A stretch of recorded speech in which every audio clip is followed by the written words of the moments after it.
This podcast is part of the Deluxe Edition Network. To find other great shows on the network, head over to deluxeeditionnetwork.com. That's deluxeeditionnetwork.com.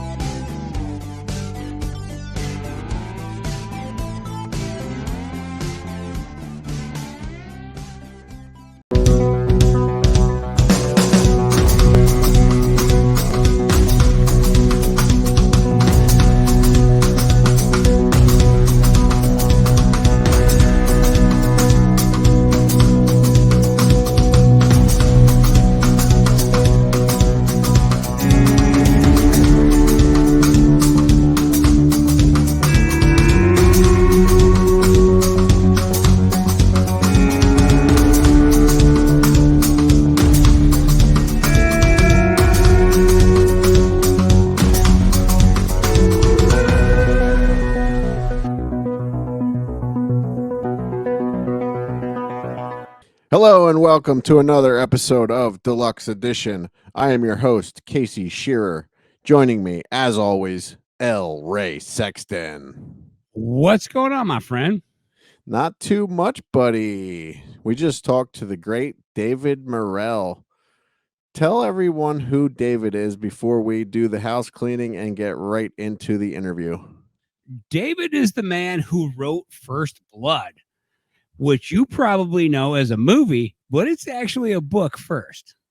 Yeah. This guy is fascinating. The amount of research that he puts in, like I thought I put a lot of research into these interviews. David puts a tremendous amount of research into his books, and it really shows. The descriptions and everything it's just incredible. So let's get into it, Ray. Let's just do a very quick house cleaning. You better do it right this time, though, because you've been leaving a lot of shit out on the house cleaning. So don't be skimping on the house cleaning. All right. We are a part of the Deluxe Edition Network. You can find all of the other great shows over at deluxeeditionnetwork.com. And the podcasts of the month this month are Horsing Around and The Real Drunks. And you can find us over on Instagram and Twitter at Deluxe Edition Pod. Ray is now handling the Instagram duties, so go check that out. Let's see. You can find our t-shirts over at whatamaneuver.net/collections/deluxe-edition. And if you'd like to support the show a little bit more, you can go over to patreon.com/Deluxe Edition Pod and get the show immediately after it's recorded. And if you like this interview with David, go check out the rest of our interviews over at deluxeedition.show. You can find all of everything over there. Everything is there at one spot, deluxeedition.show. And Ray, your plugs, please. You can go to TeePublic, 10 Cent Beer Night Podcast, and buy bootleg Deluxe Edition merch, coffee mugs, tank tops, t-shirts, notebooks. I think I got those over there. I think I even got fucking throw pillows over there, for fuck's sake. Go buy some shit. Yeah, go buy the Deluxe Edition bootleg merch. It's a little bit cheaper than the whatamaneuver.net. It actually is, yeah. So if you want to support the show, there's multiple ways that you can do so. But also, for now, before we go, I want to ask everyone to rate, like, subscribe, comment on all our shit, because you don't realize that it does help a lot. You don't have to buy something to help the show. Yeah, absolutely. Thank you for that, Ray. And here is our interview with David Morrell. You are the father of the modern action novel. Okay. Right? Well, a critic applied that to me, and I think the reason that it stuck is that you have to remember that I'm a thriller writer, but I was also a professor, and I look at things a little differently. And I was writing, when I was working on First Blood, I was also getting my doctorate in American literature. and I had my master's degree was on the style of Ernest Hemingway. And I don't write like Ernest Hemingway. He did it so well. Why would anybody want to write and imitate him? But what I learned from him was that he tried to do things as if they hadn't been done before. And thrillers and action novels are just rife with cliches. The worst of which is the shot rang out, because shots don't ring out, right? Or gun smoke filled the air, even though modern gunpowder doesn't have gun smoke. Right. And it goes on like that. So I thought when I was writing First Blood, which was almost at the same time, that if I was going to write this action book, which would be a mirror of what was happening in the United States at the time, that I would try to be as dedicated as Hemingway had been and find ways to write action as if it had not been written before. People began to understand that the book took action in a different way. And I think it's significant that I was writing the book at the same time that Sam Peckinpah's The Wild Bunch came out, 1969. And I, to this day, haven't gotten over seeing that movie. And what, the Western genre is before The Wild Bunch, and everything thereafter either extends what Peckinpah did or else denies it and goes back to the earlier ways that Westerns obey. So in some ways, without my hope was that First Blood would be that way as well, and so people have been kind in calling it that it's the father of the modern action novel, because it changed things, and I guess one evidence of that is that the book was published in 1972 and it's never been out of print, and there are very, very few novels published that far back that are still around, which tells me that it's having an influence. Yeah, absolutely. And people have used your book as like a reference while they're teaching. Also, one that I know of in particular, Stephen King, right? When he was at the University of Maine, right? I didn't know Steve at the time. Later, we became very good friends. But at the time, I think that would have been 1978. Steve taught a course in creative writing at the University of Maine, and I know he used 3 texts. I don't recall the third one, or if I ever knew it. But the 2 texts that I know of were First Blood and James M. Cain's Double Indemnity, which is anybody can learn from that. And so yeah, it was very flattering. And later, we crossed paths and became good friends, took road trips together and things like that. Yeah, very cool. So let's talk about First Blood, since we're talking about that. Took you 3 years to finish, and I've heard you say that you had an agent when you sold the book for the screenplay to be written. Mm-hmm. And in your contract was that no one else could write about Rambo other than you. So, Yes. but you killed like everybody knows now. You killed Rambo at the end of the book. So, like, why was that? Well, I guess I have a couple questions. Like, when did you get the agent, and why was that in your contract if you killed him at the end of the book? Well, all right. There's some funny stories here. My fiction writing teacher at Penn State, where I was going to school, was a science fiction writer who used the pen name William Tenn. His real name was Philip Klass, and he was a brilliant teacher. And I was well into First Blood.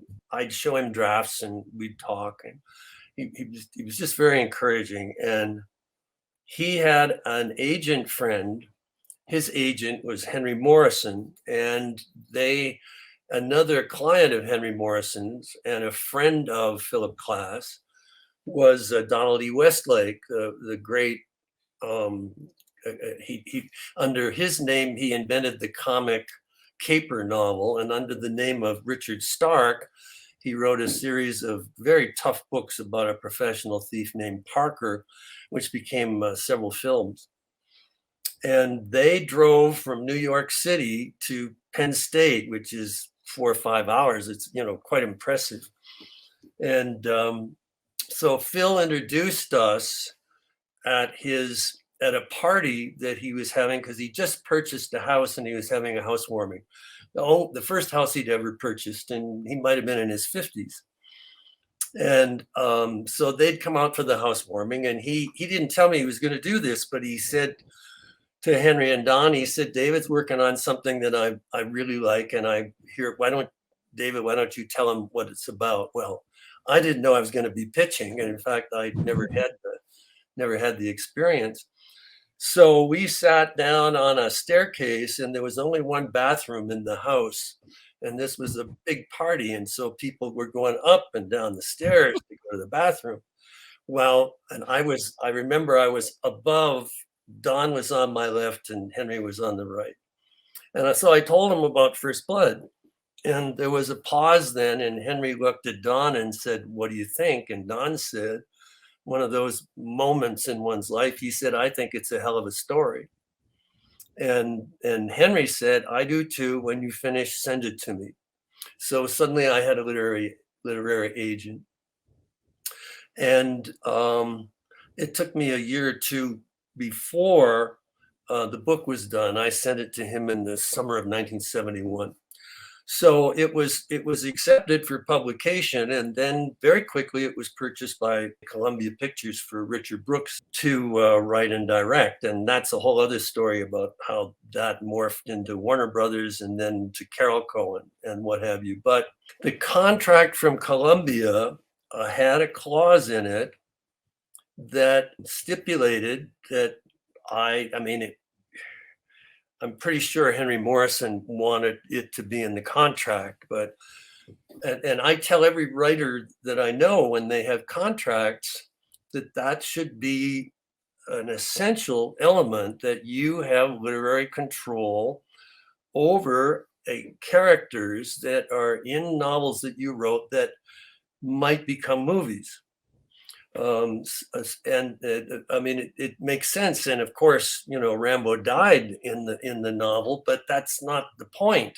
The point is you want, and every contract that I sign, I insist that is in it. So where you're going with this is that Henry Morrison hired a attorney to look at the contract from Columbia.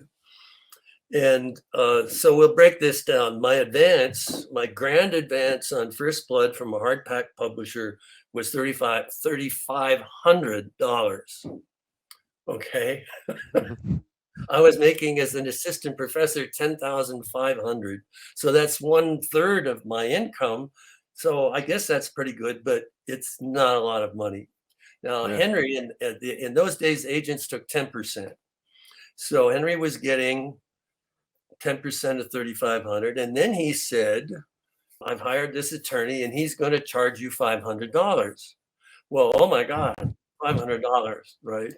So what the attorney's name, God bless him, he's no longer with us, was Milton Amgott. And Milt said, I've arranged it so you are going to have profit participation, and that this will include sequels. Okay, so we're getting to, and and I said, but Milt, everybody's dead at the end of the novel. And he said, David, you don't understand the movie business. This could be a musical comedy on a submarine by the time it's done. And in fact, the first version of the movie killed Rambo. And they tested that on an audience in Las Vegas, Nevada, and there was a mini riot because the characters interpreted differently in the novel. than in the movie. Plus, we have Sylvester Stallone, and as somebody says, you can't kill Rocky and you can't kill Rambo. So they went back to British Columbia, where the film was made, and they reshot the ending. And the producers, Andrew Vanya and Mario Kassar, and I like those guys. We got along swell. And we had lots of conversations, and Andy told me that they had no plans for a sequel at all, that that he was going to die. And then they reshot it, and then the movie did very well, and then suddenly said, wait a minute, we can have sequels. So the whole thing was kind of accidental. Wow. But Milton Amgod and I don't know, Milton had no affect, he as an attorney, you couldn't tell what he was thinking. His face didn't move, so I mean, a great negotiator for that reason. Hey, did you get any money from the sale on those knives from that movie? Because I know when I was a kid, man, I had that big Rambo knife. Yeah. Did you get one from Jimmy Lyle? I was like 10. I have no fucking clue where I got it from, but it had the compass on the top, and you opened it. It had all the shit inside of it. I was like, you gotta remember, I know. In the 80s, kids, they just gave them these giant knives, and we're like, here you go. Now you're Rambo. I would put the thing on my head. Run for your life. Yeah. Hey, there's a movie called Son of Rambo. And it's called, the Rambo is spelled Rambow. It's a deliberate misspelling. And it's about kids like you're talking about. It's set in the 1980s in the UK. And they're from a troubled home. And the way they get away from their troubles is to dress up as Rambo and Troutman, and then have, enact things. And to my amazement, because this is not a big budget film, somehow they got permission to actually have clips from the original movies in this movie. And I could never figure out how. I never was able to talk to anybody that would explain this. Well, about the knives, First Blood changed what's called the cutlery industry. And we have to go back a little bit. In the early 1950s, there was a Warner Brothers movie that starred Alan Ladd as Jim Bowie and was called The Iron Mistress. And the knife that was created for that movie became iconic. And people like Jimmy Lyle, who did the knives for the first and second Rambo movie, and Gil Hibben, who did the knives for the third and fourth Rambo movies, they were kids when that movie came out, The Iron Mistress. And they just freaked out and decided that they were going to become knife makers. So there was a time in the 50s when the knives from movies and all that had some value, but that had gone away. And somebody had the idea that the knife from the first movie should become a special edition. And Jimmy made 100 knives, handmade them. He was an artist. And it's a very distinctive knife and, beautiful. And he made 100 of them, numbered, and sold them for $1,000 each. Wow. And that was in 1982. And he did the same in 1985 for the second Rambo film. And the knife got longer and bigger. And that was the same deal. And then Gil for 3 and 4, because Jimmy, God bless him, died. And Gil took over.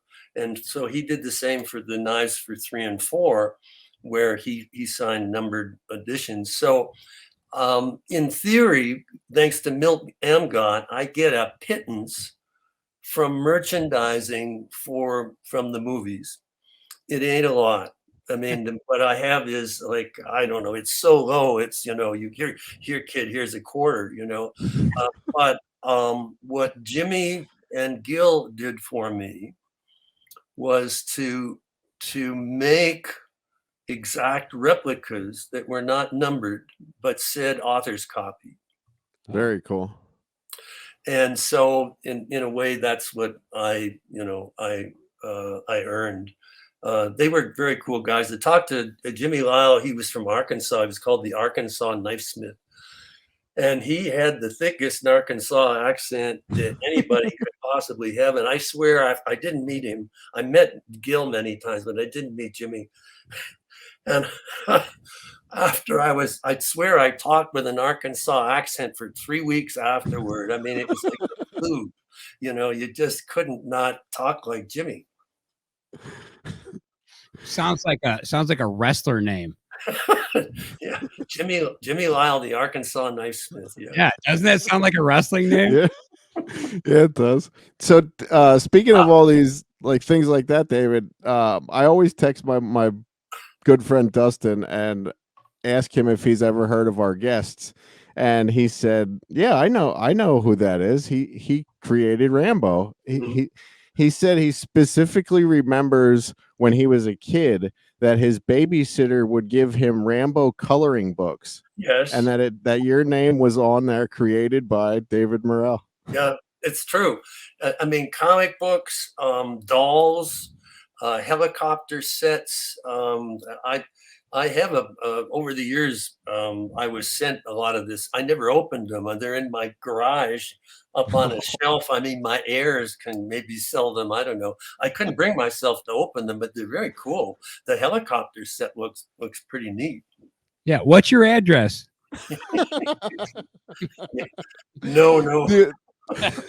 The amount of research, David, that you put into your novels and everything it just fascinates me. And it goes all the way back to 1968 when you grew your mustache for the first time for the research for Rambo, right? Yeah, and I still have it, and I'd like to shave it off, but my wife won't let me. She's never known me without the mustache. And I did once. I in a fit. I was somewhere, and the barber said, "You want to?" So he took it off, and I came home, and she freaked out. It was really bad. So I sort of willed myself to grow a mustache quickly. It was bad. So it's difficult to now for the way men. There's lots of facial hair and. One of you has, both of you has facial hair, and one of you has extremely long hair. Yeah. And it's difficult to realize that in 1968, when I started the book, how long hair and facial hair was not the norm. And student protesters against the war, the Vietnam War, tended to be the ones with the beards and the long hair. And law enforcement, in my experience, didn't like beards and long hair. And I'd heard about this, and my plan was that Rambo would, in the movie, Sly is clean shaven and he has sort of long hair, but in the book, Rambo is a full beard, full long hair character. And I wanted to see, because he's a disaffected war veteran, he has in effect become a protester. He's that much against the war. And so I thought, well, I didn't want to have a beard. I don't know why, but I thought it would be easy enough to grow a mustache, and we'll see. Well, the fun began because wherever I went, if there was someone in law enforcement, there were rude remarks. And so I thought, all right, I'm getting the idea of how, if I were especially behaving in a way that was not the way they like, real trouble could start. So, and I just, partly because of my wife, I just kept it. You grew up in Canada, right? Mm-hmm. What took you to Penn State? Because I grew up in Pennsylvania. I grew up in Reading, Pennsylvania, and my dad actually goes hunting in Port Matilda, which is right up the road from Penn State. Oh, cool. Yeah. Parenthetically, some professors at Penn State knew what I was doing, and they I didn't know anything about firearms at the time. I was learning, and they were kind enough to help me learn about them. And I took courses and what have you. But I remember going out often hunting with these professors in order to get, part of the research. I grew up in what was then a small community, Kitchener-Waterloo, near Toronto in southern Ontario, Canada. And in the fall of my final year in Canada, well, I was getting a 4-year degree. You can get a 3-year degree in Canada as well. I was in the library of this very small college, St. Jerome's College, which was affiliated with the University of Waterloo, which is a fairly big name. And I was learning about Hemingway, as I mentioned, and it turned out they had a book that had been written about Hemingway by a professor named Philip Young. And it was the only book about Hemingway.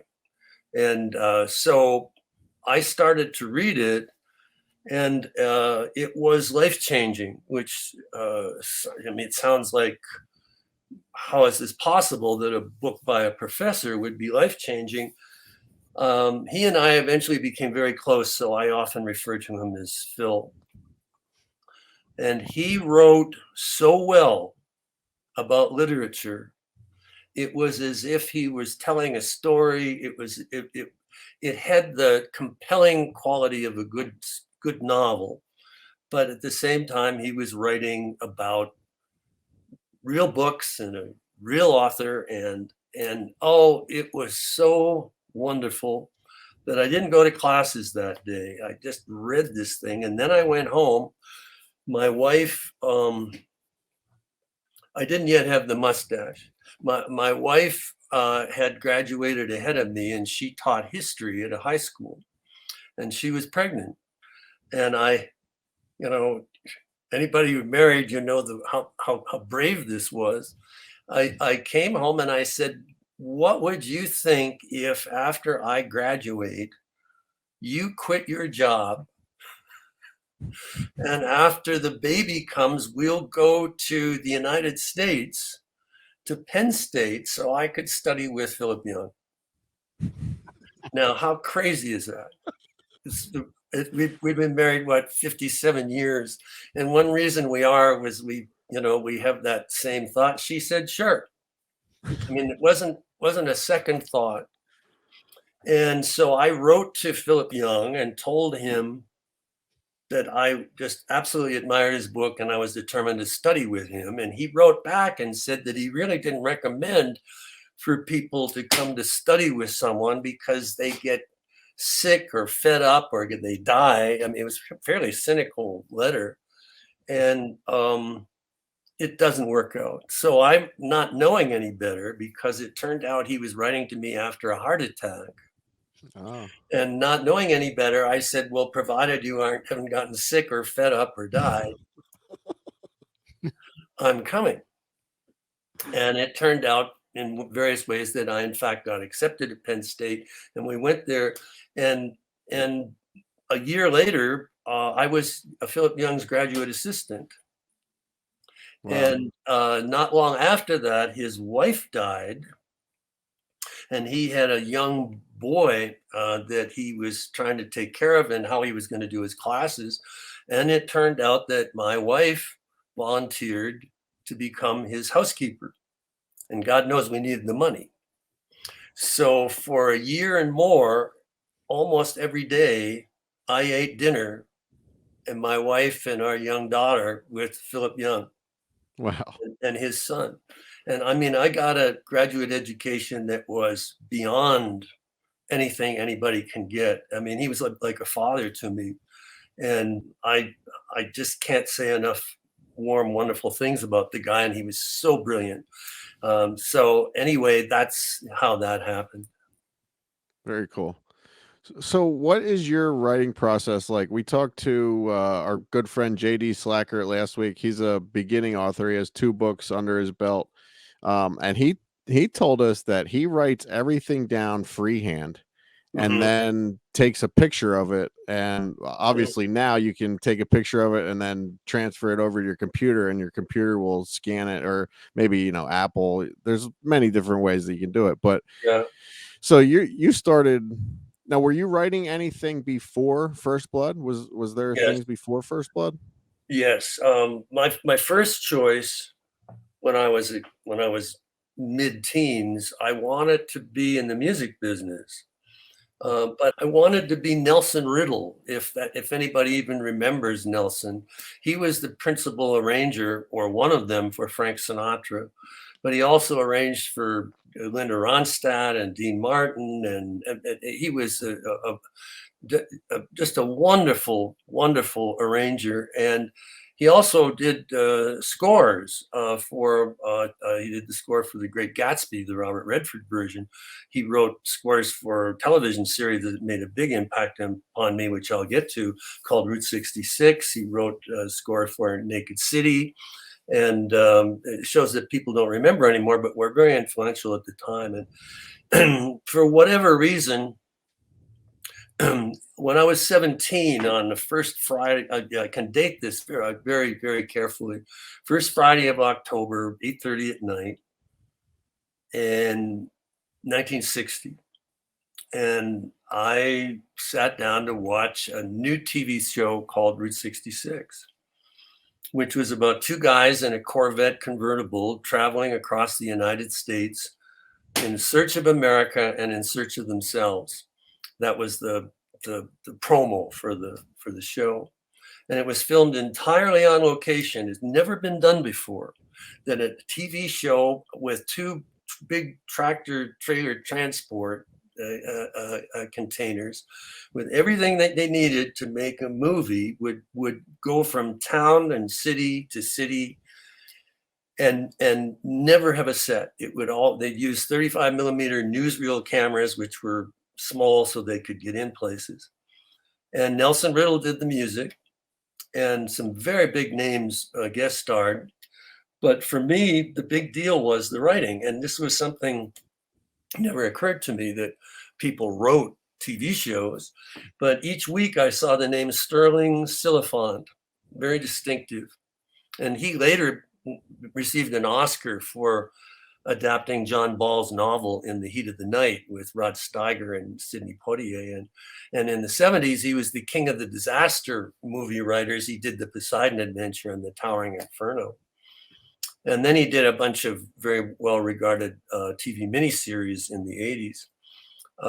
And I fell under, it's like what happened with Philip Young. I fell under Sterling's spell. And I thought, what I wanted to do was write. What he had was compelling stories that had a lot of action in them, and stories that were about something. There's a lot of thought, but in order to carry the thought, there'd be, lots of action going on. I thought that the effect that he was having on me was so powerful. Wouldn't it be wonderful if I could write something that would have that effect on other people? And I was only 17, and I wrote a letter. I went to whenever I give a talk, I always ask if there are any librarians, because the librarian, again, changed my life. I wanted to send a letter to Sterling, and all I knew was that at the end of every Route 66, there was a card that said, this has been a production of Screen Gems. And so what the hell is Screen Gems? So I went to our local library and I said, I don't suppose you know how it is. You shake your head because you don't expect a pause. I don't suppose you know how to get in touch with Screen Gems. And she said, sure, I do. And because she had all these reference books, and she came back with the address. And I wrote Sterling this. I mean, it's embarrassing now, but I just gushed with my admiration for what he did. And he sent me back a letter that was single spaced, 2 sides. And he basically laid out the advice that I was to follow, which was to write and write and write, and keep writing. And eventually I would find other people who were interested in writing, and we would learn from each other. And eventually, if I had something to say, I would find somebody who could help me. How do you feel about his work on The Naked City?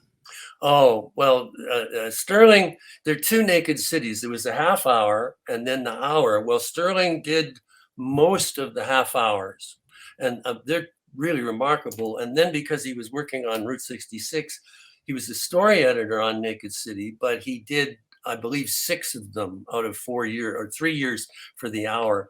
So he didn't do as many Naked Cities as he did for Route 66, but Sterling took chances. And there's a Naked City episode called Prime of Life, and it's about a police detective who is required to be the witness at an execution at Ossining Prison, Sing Sing. And the story is all about him because he's seen shootings and what have you in it, but he's never seen an execution. And it's all about how he prepares to go to the execution, and it's an electrocution, and they don't show it, and they show the person come in and they do the preparations, and then when they turn on the electricity, it's the people who are the observers, who are the witnesses. And ABC felt that this was so extreme that they and in those days the advertisers had really were what ran the programs, and the advertisers said, we're not going to have any, we don't want anything to do with, no advertisements tonight. So those shows ran about 48 minutes.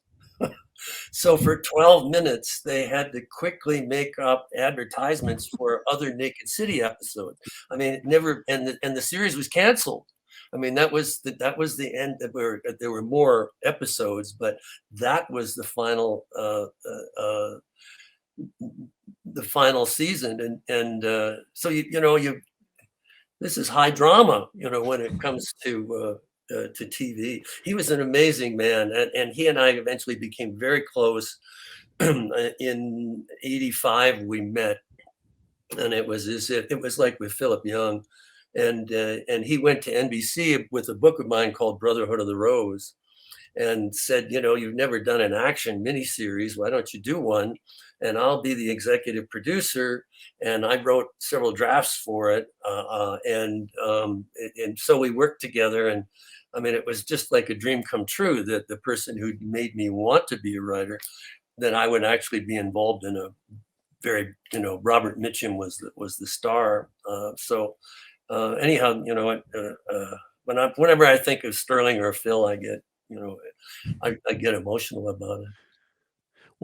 Do you think that the double-sided page that he wrote you, was that the inspiration then? Because you wrote a novel or a book called The Successful Novelist, Yes. where you also are, it's about helping other writers. And I still have if I didn't want to go off camera, if I reached over here, I still have the letter. I framed it with the glass on it. It was, you had to turn the page. So it's framed so you can turn it, there's glass on each side. And I often look at it, and I'm just amazed that this extremely busy man, at one time he had the most credits with the Writers Guild that any writer had ever had. So I still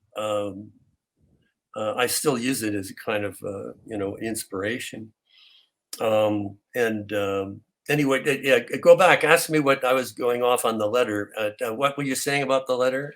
Was the letter possibly the inspiration for your book, The Successful Novelist? Yeah, I did. I dedicated the book. It was originally called Lessons from a Lifetime of Writing, and the publisher wanted to change it. I don't like that title, The Successful Novelist, because it sounds like I'm, very full of myself. And I approached this very humbly. And I argued against it, but they said, hey, it's a catchy title, and stuff happens. But the the book is dedicated to Philip Klass. So I had like 3 mentors: Philip Young, Philip Klass, and Sterling Silliphant, and it's dedicated to Philip Klass and to Sterling. He and I exchanged many letters over the years, and in those days, because of I didn't have a copy machine, and we didn't have it's not like you can write in those days on a computer and you'd have copies. So I have no copies of my letters, but I kept all his letters, and there were, oh my God, there were maybe 30 or 40 of them, and I'm sending some material just to an archive, and so I read through them again, and I made digital copies for as a backup, and I must say it was very emotional. So how do you feel about, because when I was growing up, I really liked the writer Hunter Thompson. Yeah.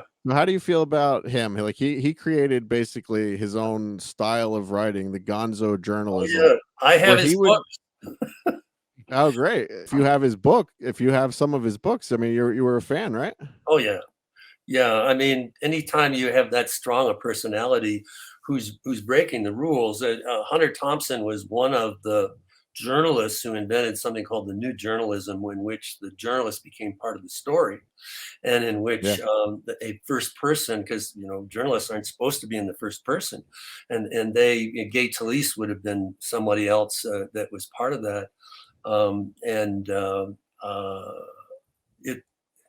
I just great admiration for him. I don't know if I learned anything from him, except that you've got to go with it. That if that's what you think your vision is, then you have to go with it. And in his case, I think maybe a little false drugs and alcohol might have helped the inspiration. It's not been my way, but a terrific writer. So let's go back to your writing process a little bit. So when you start a book, do you have the ending in mind, or are you writing and just like playing it, like, let's see how this plays out as I'm writing it? Well, every book is different, and I've learned over the years to that it's like a new beginning. So sometimes I've had the ending in mind. When I was writing First Blood, I knew almost from the start, once I figured out that there were some false starts, but once I knew where we were going. I knew that Troutman would have killed Rambo with a shotgun, and that he returning, that Teasel dying, that Troutman would say that he had killed Rambo, and that he would eject the empty shell. It's a pump shotgun, and that the shell that Teasel dying, that things would slow down, and that he would see that shell flipping in the air, and he'd be dead before it hit the ground. And I knew that was my ending. Other times, I don't know what the ending is. I did a novel. My favorite beginning of a novel is in The Fraternity of the Stone, which is one of the novels that established the religious spy novel. And in it, a monastery in New England, and it's as if we're a camera and we're coming into the monastery, and there's a man there that is not a monk, but he has somehow been given permission to live in a cell there. And he does calisthenics, he meditates, he prays, he goes to church services. Actually, he doesn't. That's the whole point. The door is closed. He can open it and leave at any time. It's not locked, but he has not for 6 years left that room. His food is given to him through a slot. It's almost like a prison. And what's he atoning for? What is the burden of this man? And one night he sits down with his tray and he starts to eat, and there's a mouse that each night comes out of a hole in the wall. And he knows it's a sin, that he shouldn't take pleasure in anything. but he breaks off pieces of bread and gives it to the mouse. And this is his, he feels guilty about it, but he's going to feed that mouse. And he even gives it a name, Stuart Little. And on this particular night, he breaks off the bread and then he starts to eat, and it's not much. And he looks down, and the mouse is not moving. And he stares at this mouse, and it's not moving. And he thinks, maybe it was an old mouse. Maybe it just died. He hasn't yet eaten anything. And he's looking at the food, and he's looking down, and he stands. And for the first time in 6 years, he opens the door and he steps out into the monastery, and there's no sounds. And then suddenly he does hear sounds, angry voices, doors opening and closing.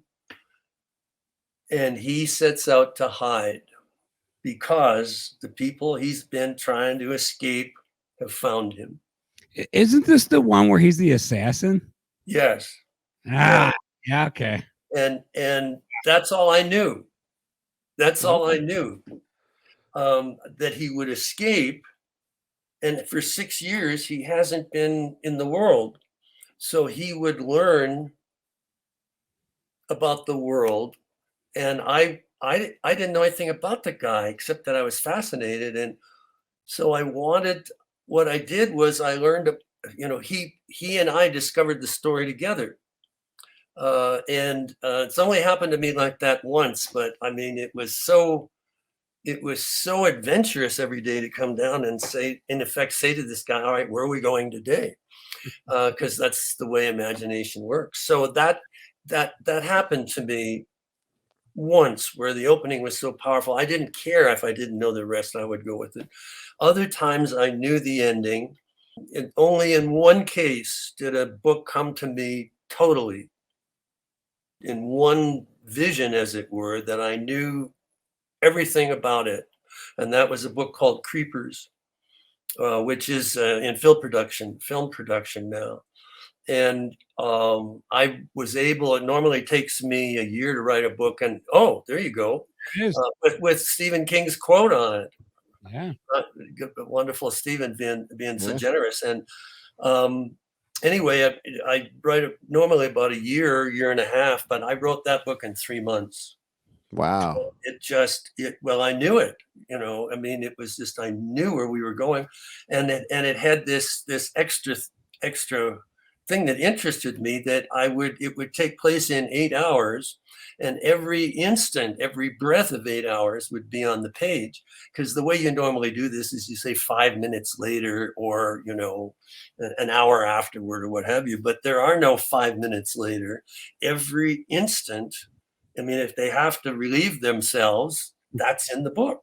There are no cutaways. And I just thought that was that kept me going in a way too, but I knew exactly how that was going to play out. And so it varies. And my writing book, I have a chapter about what I call the written conversation with myself, which is the section that most people mention of the people who read the book. I mean, writing books, it's not like they're bestsellers, we're a limited readership here, but of those people who have read the book, I get the most comments about that. And it's a kind of a form of self-psychoanalysis in the sense of one difference between writers and what I call jokingly civilians is that a writer shouldn't let anything go past.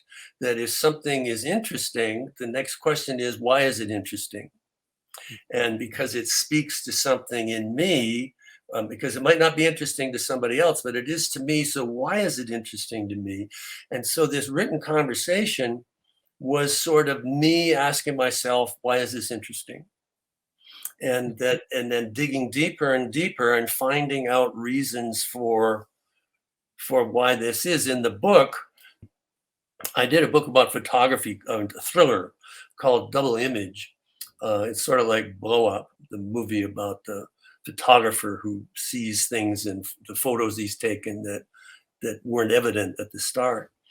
And I wanted to write a book about photography, a novel, because I had been spellbound by some photographs of a house in the Hollywood Hills that a movie star of the 20s, Ramon Navarro, had owned. And there were pictures, this was an Architectural Digest, and he was there, posing in various rooms in the house. And it was a gorgeous house. It's a kind of looks like a Mayan temple. And it was designed by Frank Lloyd Wright's son. And it's just gorgeous. But I just couldn't get over my fixation on these photos. And it took me a long time, partly through this device of a written conversation with myself, to realize that what was getting to me was that this guy has been dead a long time. And the house in the Hollywood Hills it's barren hills. And if you go there now, there are all these other houses and all these shrubs and trees and all that. But it's just the house on this barren hill. And I realized for me that photographs froze time. Yeah. And then if we want to take the extra step, that what freaks me out about photographs is that at bottom for me, they're about death. Because it freezes time, but time does not get frozen. It keeps going this way and eventually disintegrates. Yeah, every picture is a picture from the past. Exactly. And so I wanted to write a book that kind of analyzed the emotions that these photographs made me feel. So this written conversation is very important to me. And the advantage is it is writing, which is a perishable skill. And it is a record of my thoughts and emotions, so that as will happen in life, we get sick or some terrible things happen, that I can come back to that document and catch up to myself very quickly. And it's, I think, the most important writing tool that I've worked out for myself. And as I said, other people like it, find it useful as well. And then my basic method is, because that becomes in effect the outline. It's not an outline, but it is an outline. And when I'm working and really, really focused, I do about 5 pages a day. This is what Sterling wrote, 5 pages a day. So if it's good enough for Sterling, it's good enough for me. Although Stephen King, I don't know if he still does, but he and I were in a room together writing he was at his desk and I was a guest at his home, and I was in a corner working on one of my things, because he writes every day. And it's 6 pages for him, and he does it every day. The joke was he doesn't do it on Christmas and his birthday, but it is a joke because he does write on Christmas and his birthday. And he's got these drawers with all these manuscripts. I mean, if you do 6 pages a day, 365 pages a year, a days a year, oh my God. And he has the ability. He's what you might call a putter-inner, and I'm a taker-outer. I tend to compress. And he amplifies. And anyhow,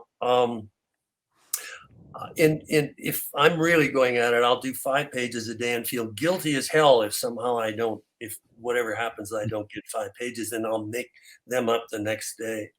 And I work on the computer. In the old days, I typed, and I did do some what you were talking about, do some handwriting, but my handwriting is awful.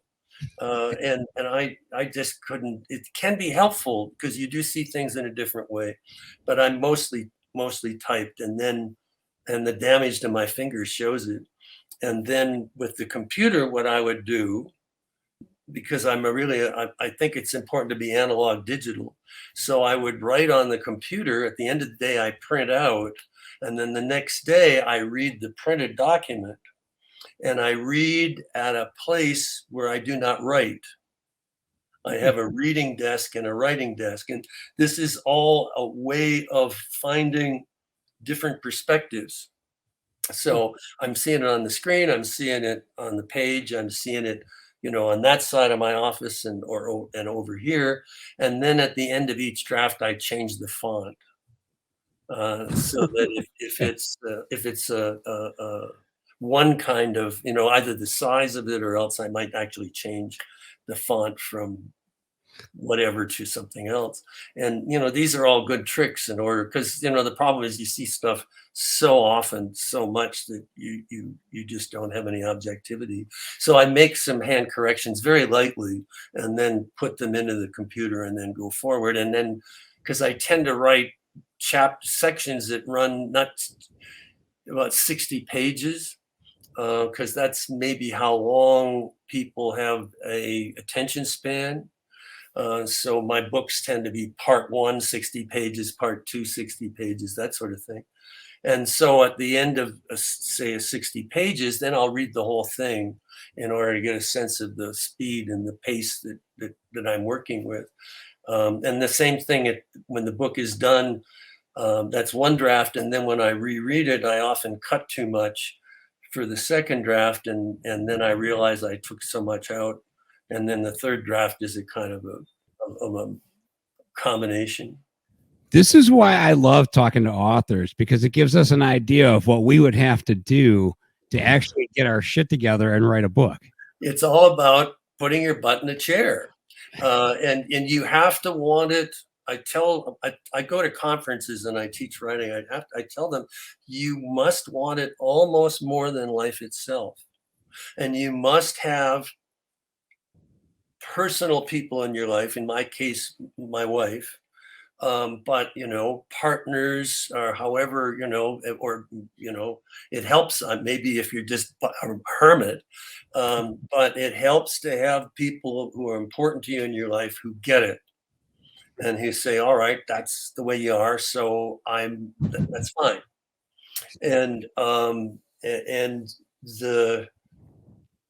the drive, this is when in my writing book, the first chapter is, why do you want to be a writer? And what it comes down to is, because you absolutely must be. You might not know why, but you absolutely must be, and you are willing to do whatever it costs to make that happen. And it gets difficult, because if we follow the Myers-Briggs personality test, people tend to be extroverts or introverts, and they don't necessarily mean somebody who's showing off a lot as an extrovert. What they're talking about is emotional energy. And some people get tremendous just energy from being with other people. And those people tend not to be successful novelists, because they need to be, it's the conversation. And I'm an only child. I was in an orphanage for a while when I was a kid. And I can sit for 10 hours if I have to, and it's fine. If I'm alone for an hour, I'm looking for somebody to talk to. That means what you have to do, because you can do it, but you have to make the bargains with yourself. And you have to say, all right, now, for example, in the TV business, in the writer's room, you'd be great in a writer's room, because you'd be able to socialize and change ideas. And I'd probably be a nervous wreck after 2 days, because that'd be too much buzz. And so what has to happen in that case is you have to know that about yourself, and know that you're not going to be able to do the 5-page stretch. And what I used to tell people is, if you can get 1 page a day written, and we remember, people have lives. They're not. I'm blessed because I get to do what I want, and I can write all day. But people have families, they have other jobs, they have obligations of many things. But I, talking to people at conferences, I say, look, is there no time in the day when you could at least set aside to write 1 page? because if you do one page, that's 365 a year. That's a book. Yeah. And so that's amazing now, advice. if you can't do the one page, then either you don't know what you want to write about, or else. Yeah, that's I once wrote a letter to R.A. Salvador, who writes a lot of books. He's a fantasy author. And I told him, like, I really want to write a book. And he said this pretty much the same thing. If you're a writer, it'll happen. You Yeah. won't be able to stop yourself.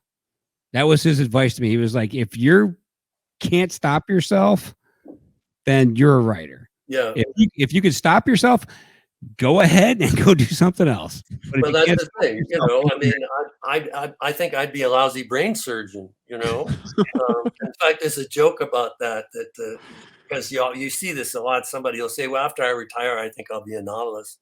And, and I say, yeah, I think after I retire, I'll be a brain surgeon,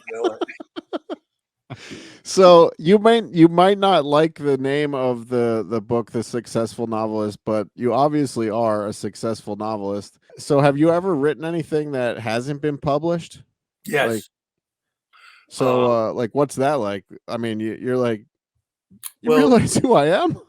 Yeah, well, you can't think that way, I mean, then you're really in trouble. And one of the reasons, this is my 51st year, although I haven't published anything in a while, so I'm tending to say if I had a career of 50 years, being able to deliver on time, being able not to be a pain in the ass, being collegial, is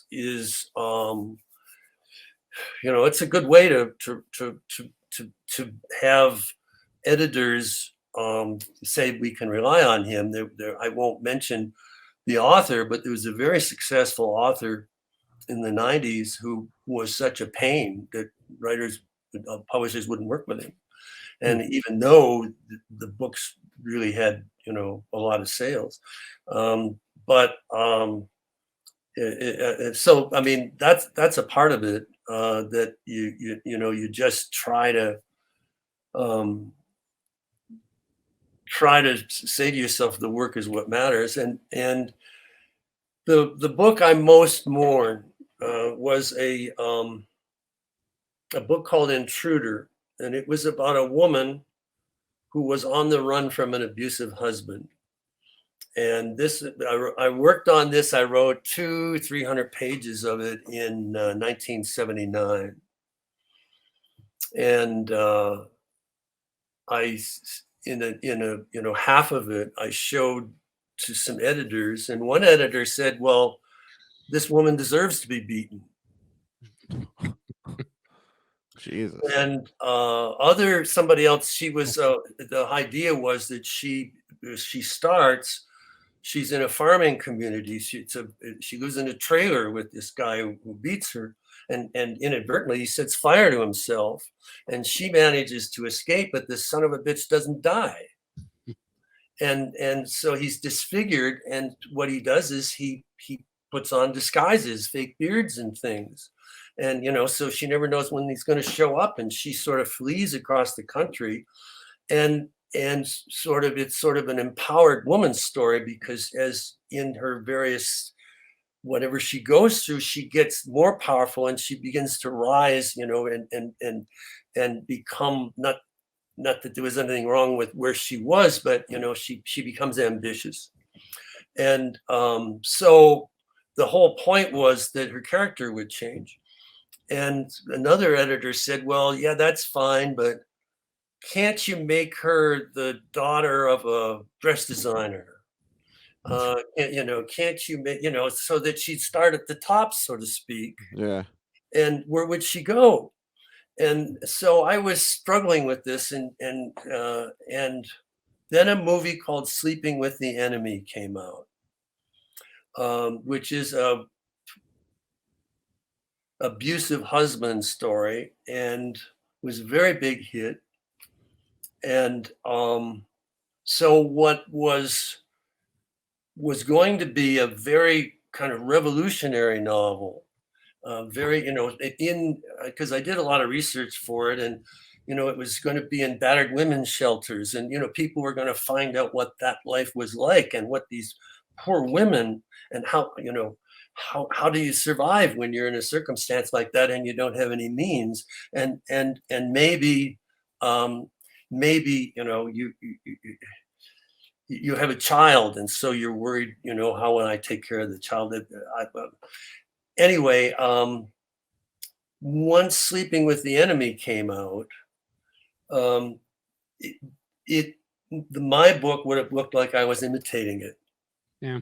Okay. Yeah. So I was, this is, a case of very poor timing.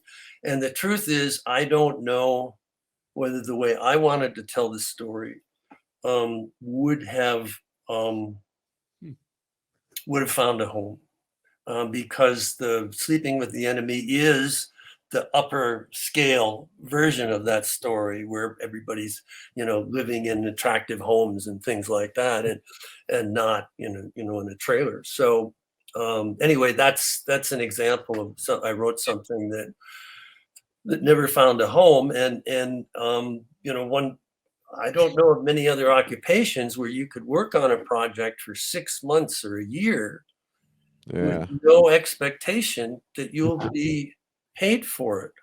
Did you call anybody and be like, pardon my French, but like, fuck you, my movie, my idea was better, should have been a book, should have been a movie, fuck you? No, it's not in my personality. I'm Canadian. Oh, I right. No, I mean, you just say, okay, I mean, a lot of unhappiness comes when we try to deny reality. Yeah. And that was the fact. So Yeah. what am I going to do? Deny the fact? No, that's the way it was. It was the wrong time. I'll give you another example, although it's not a book. In maybe 5-6 years ago, I became interested in the cowboy movie star Roy Rogers. And I discovered that his movies had been heavily edited when they were shown on TV, and that in their original run, they were, for their time, very violent. One example is that in one movie, Roy and the bad guy go after each other with whips, and they lash each other's shirts off, and there are bloody streaks over their chests. Well, that never showed up on TV. Instead, we had Roy, strumming his guitar. And I realized that Roy's movies, that his legacy wasn't accurate because nobody had seen a true Roy Rogers film. And right now, there are only 2 that are available on DVD that are correct. One is called Trigger Jr., and the other is called Sunset in the West. And of the 2, Trigger Jr. is the better film. And I mean, there's some stuff in that you say, holy cow, how did they get away with it? And at the same time that this was happening, Roy had an argument with his studio, Republic Pictures, because they were starting to show old movies on television. And Roy's contract did not include television. It included only movies. And he said, you can't show my movies on TV. Or if you do, you have to give me something for them. And they took him to court. And in the first case he lost, in the second case he won. He appealed and he won. And it went to the Supreme Court, which denied, didn't want to hear it. I'm doing this. I'm gonna think. He won the first case, lost the second one, appealed to the Supreme Court. They denied hearing it, and as a consequence, the second decision held. And Republic Pictures was so angry with him that they blacklisted him. So that Roy's last film for Republic was in '51. He did make a picture for Paramount called Son of Paleface with Bob Hope and Jane Russell. It's a wonderful film. And that was his last major motion picture, 1952 or 53.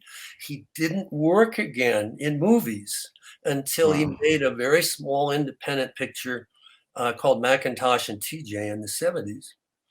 And so his career from then on was based upon this TV series he'd had and him making personal appearances. And yet he was a star.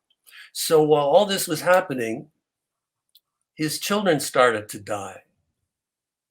One child who had been born with Down syndrome suffered until the age of 3. She had all kinds of diseases, and then she died. Another child on the way to with a missionary group to Mexico to deliver food and clothing and medicine. There was an accident, and she went through the front windshield of the bus. And God knows what she looked like. And another child went to join the military, and in a hazing was forced to drink so much alcohol he vomited and aspirated it, and he died that way. One after the other. And here's the point, because Roy and Dale were known for their religious. So this was the thing. Roy said to Dale, "How can I believe in a God that allows children to suffer?" And then all this happened. And so I wrote a documentary. I was going to produce a documentary about this story, which I find to be extremely moving, and how he persisted with the weight of everything upon him. And I had the cooperation of one member of the Rogers family who, at the last minute, we were just about to start shooting the interviews. And the last minute said, "No, I won't be a part of it." And so we had 6 months of, and in this case, I had actually written a script. It's not dramatic, but for a structure, I knew what I wanted to have people say. And in the interviews, I would have said, "Look, this is generally what I want out of the interview." And, they would have hopefully provided what was a version of their own words in the script. And so I lost 6 months, maybe a year on that. So, Wow. but Wow. what a meaningful experience it was for me. I mean, this was an inspiring story. I'm not religious, but my heavens, to suffer that much and to still be the evangelists that they were, I don't understand it. Yeah. So anyway, that's an example of some of the things that never happened. Wow. So like I mentioned earlier, the amount of research that goes into what you do, going back to the mustache in 68, you've done driving Great courses, mustache. survival training, Yeah. 30 days in the Rocky Mountains to Yes. get, you also have your pilot's license. Yes. Where did you get the idea? Like, because the mustache was the first thing. So was there an idea that like where did that come from, that you have to do that much research for what you're doing? The idea was, the bromide in writing courses is write what you know about. But most people are bored with what they know about. If you talk to somebody in the emergency ward about what you get through as a doctor, that'd be a good story. And they say, "Oh, that's the last thing I want to do. I don't want to think about it." And my rule became that I would like to write books about what I wanted to learn about. So the photography book I mentioned earlier, Double Image, I took courses in photography. I had interviews with the photographers and talked to collectors. It was really quite interesting to enter that world. So each of the books has had a world that I found interesting and that I wanted to enter into. And as I got farther along, I became a little bit more intense about wanting this experience, so that in a book called The Shimmer, which is about the mysterious Marfa lights of West Texas, which are very real and very mysterious, and I've seen them. They're pretty eerie. And they appear near where there was where an abandoned World War II military air base that they used for training pilots.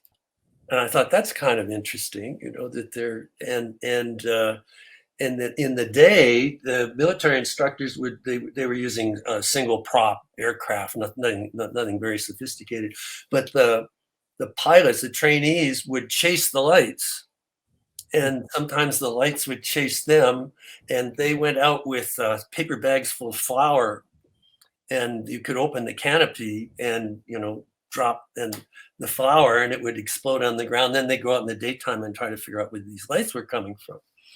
And I thought, well, I guess I'm going to have aircraft sequences. and I don't know if you've read many books with aircraft sequences, that most of the time they sound really unreal. They sound so bogus.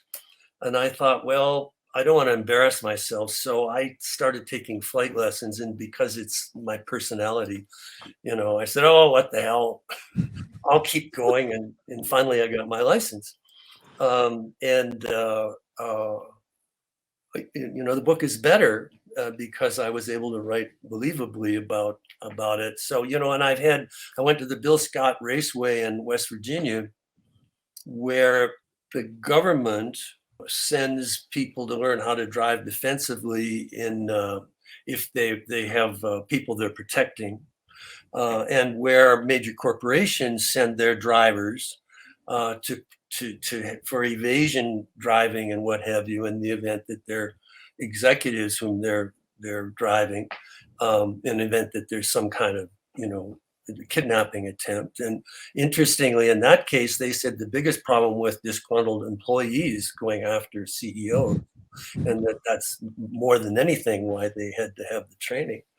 And so I spent 5 days there, and I learned how to car fight. And we were, doing all kinds of fun things at 55 miles an hour, wrecking the shit out of the cars. There was nothing to them to begin with. And then for the 5th day, we shot at cars. They had a car, because you see in the movies, this, and you see this in books too. So a car will be driving away, and somebody put out and fire and hit the gas tank, and the car blows up. It will not happen. It's not, there'll be a hole in the gasoline will leak out. I mean, if you had a tracer round or something. And similarly, that, they shoot a tire and it explodes. Well, modern tires do not explode. I mean, maybe with a shotgun blast, if it was, disintegrated, but if you hit it with a bullet, probably 12 miles later, it might deflate. And in the case of protecting people in limousines, armored limousines, there are 2 tires. They have the outside tire, but in the event that it is destroyed, there is a hard inside tire that will allow them, it won't be fun, but will allow them to maneuver the car and get away. So this is the stuff I was learning. But, you see in movies are, the shot rang out. So, all right, you got 2 cops show up and they're shooting, and they get out of the car and they open the door and they crouch behind the door. And they look out and they shoot, well, look, any decent round from a firearm is going to, we were sideways and went through the door, through the passenger driver compartment, out the other door. Right. I mean, unless you happen to hit one of the braces, in the car, which, I don't think I'd want to depend upon. No. So the only thing you want to do is get behind the engine block, and that'll, it have to be a hell of a weapon to blow the engine block away. So what we were doing was shooting a vehicle with gasoline in it to see if we could blow it up, which we couldn't. To see if we get the tires deflate. That took a long time. And then to see how many holes we could make in the car, where people might think they could hide, but it wasn't going to happen. And so, fascinating stuff. And you can't, in books, people read that and they say, gosh, I didn't know that. So that extra kind of insider knowledge is fun for me to have. Yeah, I mean, I've read, well, I shouldn't say I've read them. I listened to your audiobooks of First Blood 2, and I'm working on Creepers now. And the amount of detail that you put into these books is amazing.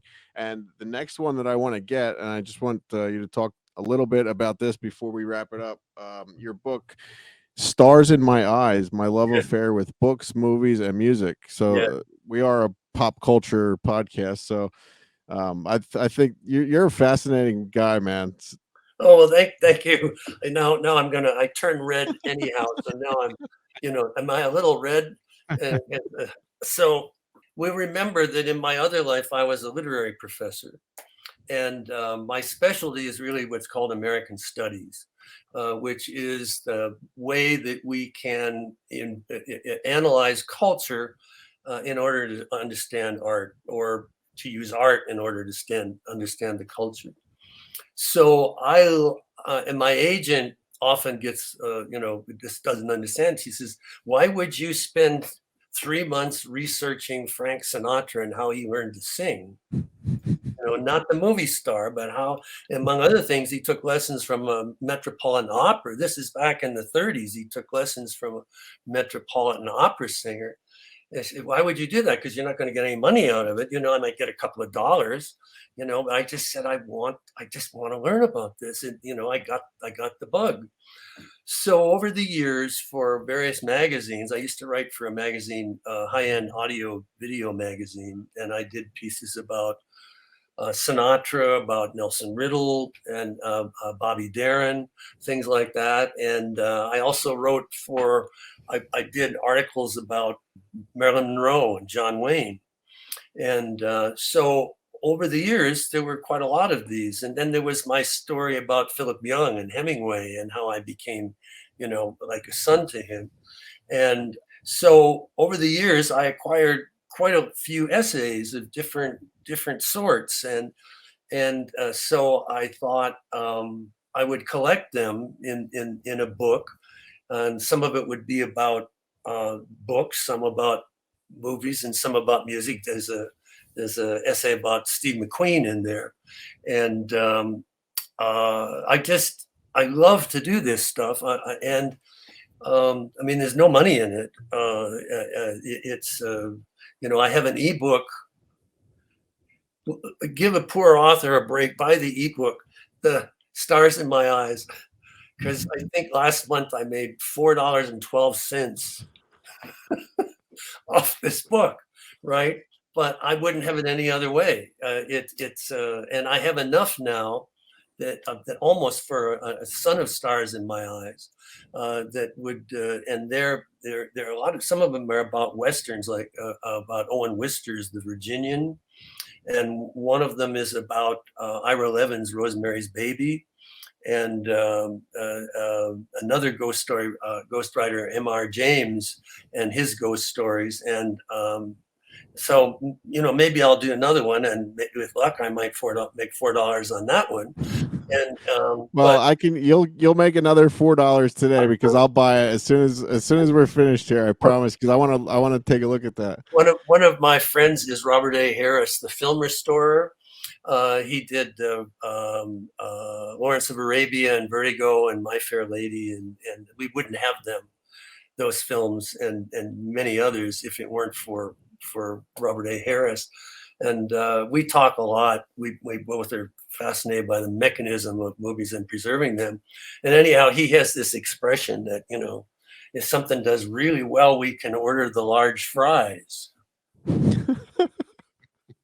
What I find, it's fascinating and sad at the same time to think about the time period that you're talking about with a lot of these films and things, because especially with the television shows, like this lady behind me here, Vampira, she had a TV show, and there's only about, I think, 3 minutes of footage from her television show, because Wow. they would just re-record over the tapes. Yes. So there's, and they did that with a lot of things. Well, and also because I'm old enough that I saw the golden age of television with live television, and Reginald Rose and Rod Serling and Patty Chayefsky and the like, when they were writing, and I this was about the time, maybe just a little bit earlier, when I was writing to Sterling Silliphant, and they, most of that isn't preserved. There are many Rod Serling, before he did The Twilight Zone. He did a play called The Rank and the File about labor unions, and doesn't exist. Yeah. But at the time, it had a reputation. So, it's very sad, and a lot of this was, I guess, nobody's fault. Warner Brothers, which had a number of successful television series such as Cheyenne and Maverick, they had 77 Sunset Strip and Surfside 6 and Hawaiian Eye. Now, I don't remember these. I would like to see them again, but the story is that there was a fire and they're gone. Wow. Now, we could get surprised by that, but I know there's been a lot of requests to do them, and the materials aren't there. And, with Bob Harris, I mean, literally, we wouldn't have Lawrence of Arabia or My Fair Lady or Vertigo or go on, Spartacus, without his knowledge and ability to, these days the techniques are different. He was working with actual film and cleaning it up and looking for, worldwide for alternate takes. And he's real interesting to talk to. The stories. There's a company out now. It's called Vinegar Syndrome. I'm not sure if you've ever heard of them. They're doing a lot of restoration work with films that have never really seen the light of day. Yes, which is really, really cool what they're doing. Well, recently, Invaders from Mars was is that up there? Do you have that on your wall? Nah, I don't have it on the wall, but I love that movie. Well, they managed to restore it. If you go on, I'm trying to think of the company. There's a 4K Invaders from Mars in which they managed to track down as many of the elements as they could, and they're actually selling posters that they invented, for special editions of this. And I mean, that was considered a lost film. It's not War of the Worlds in the 50s, right? That the George Pal thing is like, wow. But they managed to save it, and it's getting some awards for, hey, thank you for doing this. David, this has been awesome, man. Ray, do you have anything else for David? Do you want to ask him one of your real questions? I do have a real question. Okay. So according to how this works is you have 60 seconds to answer this question. I don't want to put a lot of pressure on you, but that's what you got. All right. I'm about to run, but go ahead. Okay. We all know Sylvester Stallone was amazing as Rambo. Mm-hmm. But if you could pick someone else to play that character, who would it have been? Well, actually, that's easy to answer because there was a prior production that almost happened in which Sidney Pollack would have been the director and, drumroll, Steve McQueen was Rambo. And Steve wanted to do the motorcycle stuff and, be the rebel and all that. And what happened is, and Sidney Pollack told me this, I met him somewhere. We were not close, but we had a conversation in passing. And he was telling me that the problem became that Steve was in his mid 40s. And this would be 1975, earlier 40s maybe, but that there were no, in 1975, Vietnam veterans who were in their mid 40s. That was they were 18, 19, 20-year-old people fighting that war. So they had to reluctantly abandon it. And so that, if not Sly, who is Richard, this is longer than the 32nd or the 6th, but it's where the story in the course of the Rambo films, I had lengthy conversations with Sly and also with Richard Crenna, who is a terrific person and really interesting and very generous in his, not that Sly isn't, but we're talking about Richard. And Richard said that in his long career, because he'd started as a kid actor, he said that in his long career, he had worked with only 2 male actors who knew what they were doing in front of the camera. In terms of props, in terms of, you got to do something. Newman wouldn't have been it. Newman tended when he was brooding would, pinch his nose or, but people who were dynamic, finding ways with props, especially, and the eyes. And he said the 2 of them were Steve McQueen and Sylvester Stallone. And both of them had, their eyes, if they can get away with not speaking and do it visually, it's better. And I have, tremendous respect. The eyes in First Blood tell the whole story. They make it's kind of almost like the eyes of the deer. And he's a nice guy, by the way. I've had many conversations with him. He's very funny. He's very, and in fact, very self-deprecating. Makes a lot of jokes about himself, but he's very smart.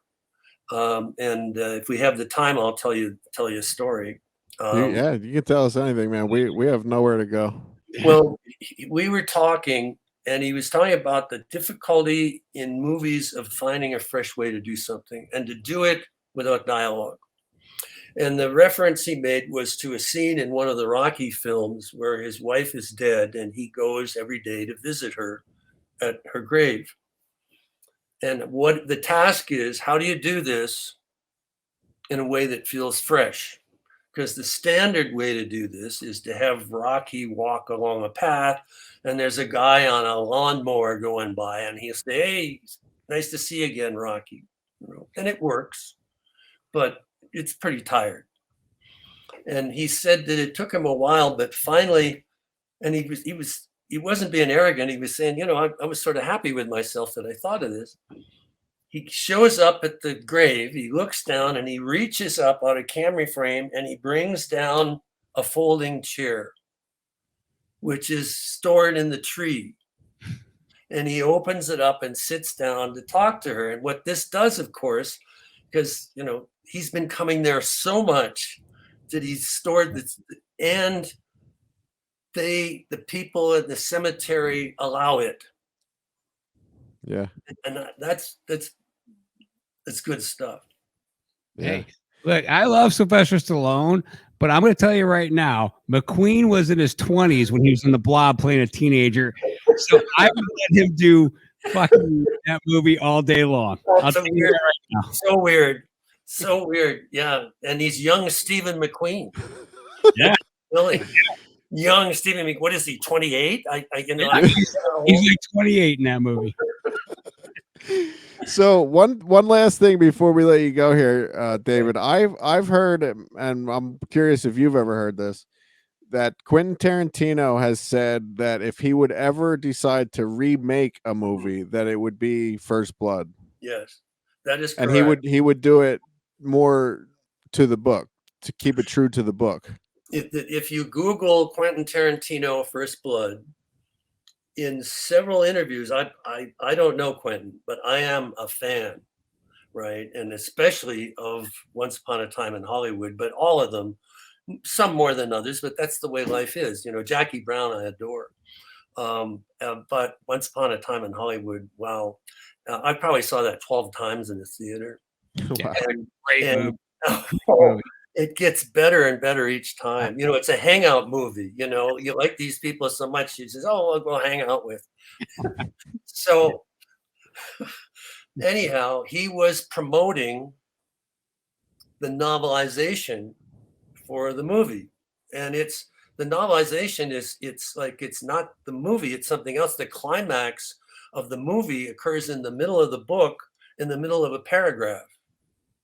It's just thrown away. It's a different vision of Once Upon a Time in Hollywood, the movie.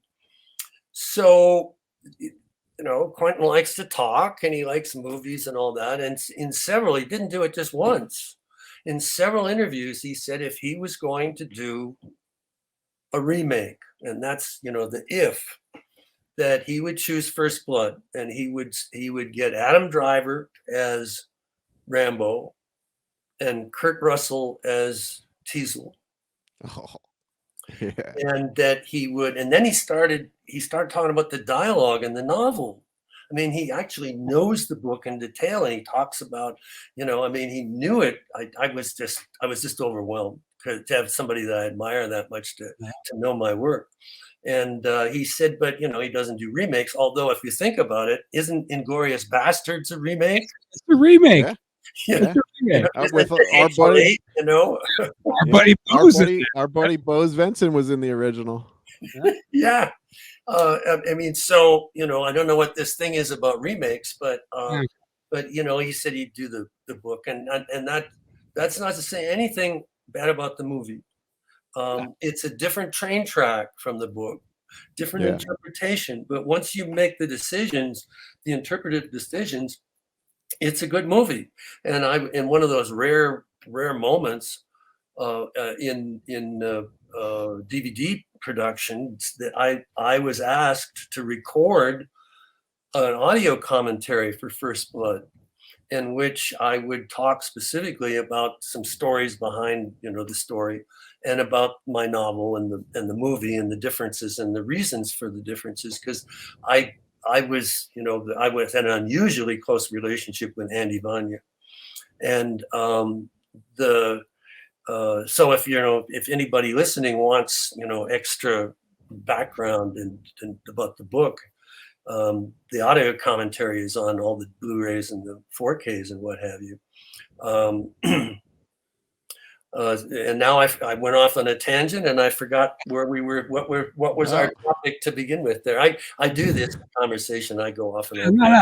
The question is, should they go back and CGI a beard and mustache on Sylvester? No, they should not. But I had my heart sank a little bit when I first saw the film, because there's Sly and he's got his hair's kind of long, but he doesn't he and Teasel says to him, wonderful Brian Dennehy says to him, "We don't like guys who look like you coming to our town," and everybody in the audience, all the men said, "What's wrong with the way he looks?" Because they all looked like him. We all looked like him. The culture had changed that much. Yeah. And it wasn't until we get to the fight in the jail, and then so there was a moment there when I thought, "Oh, we got a problem here.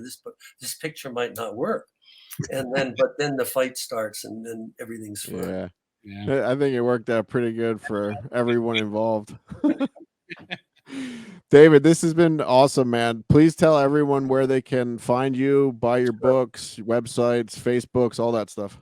Well, I have a website which is designed kind of like a magazine. It has a lot of information, and it's davidmorrell.net. There's a photographer who has the com, so I have to be the net. But hey, it's cool. It's a network of readers and that sort of thing. You need me to murder him? No, but somebody at a signing once. I was once at a signing, and I was talking, and the bookstore had been given some money for a kind of event with my signing, and the owner had hired her nephew who played the guitar. And as I was talking, suddenly there's a guy next to me putting up a music stand and starting to sing Puff the Magic Dragon. Seriously. And somebody in the audience came up to me and leaned over and said, "Do you want me to kill him for you?" And I said, "No, we don't want to." So, oh God, the stories. So, all right. So where are we now? What? Where can we find you on social media? DavidMorrell.net. And there's lots of really interesting material there, and a lot of things on the book page. For example, I did comic books with Marvel for Captain America, Spider-Man, and Wolverine, which people might not know about. And the Rambo page is a very informative background interview that I did, plus some rare posters and some rare photos and things like that. And I'm on Twitter every day, and I'm on Facebook every day. It oddly, I didn't think it would take much time, but over the years, it's because I try to answer everything, and so I am. I guess the point of what I'm saying is that I am interactive and I do respond, and we get some interesting conversations going. Awesome, man. Thank you so much, and hopefully down the road we can have you back sometime, because there's so much that we did not cover. Well, we'll see if when Creepers comes out, it's finished. When I last heard, they were doing the scoring and the editing, but with the Writers Guild strike now, even though I've two hats, I'm in the Writers Guild, but I'm also a novelist, and so I have a feeling that maybe the producers wouldn't want to get in touch with me for fear that it, that porous boundary wouldn't be comfortable for them. And Sure. it's kind of bad because I've had over the years several projects in film development that are optioned, but they never go anywhere. I mean, there's some action and then nothing happens. And one, well, I can't talk about it, but one project looks like it was closer than usual, and I'd like to know about that too. But I have that whole the Disney and Warner Brothers actually told the showrunners for their series, and those showrunners are writers as well as producers. They told them they had to show up for work on Monday morning, and the writers, the showrunners said, "But you can't, we're both. You can't just say you're the showrunner now, but not the writer." So there's going to be a lot of fun in a bad way that comes out of this. Awesome, man. Well, anytime you want to come back, you are more than welcome, man. Very good. Fun chatting with you. We had some laughs, so that's good. Yeah, absolutely, man. Thank you so much. Okay. Have Good a night. great day, man. Yeah.